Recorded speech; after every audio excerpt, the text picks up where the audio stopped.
I have so many questions, I don't know where to start.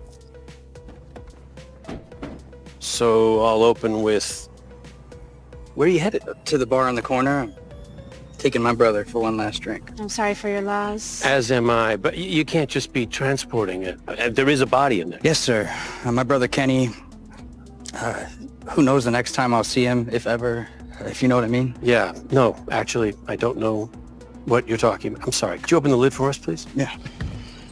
Oh, You there yet? your brother's not dead. No, sir. So why is he in a coffin? Oh, we just found it on the side of the road a ways back. Pretty cool, right? Okay, but you said it was the last drink and you'll never see him again. Yeah, well, he's moving to the valley tomorrow, so who knows? It's right behind my eyes. It's like a hot knife.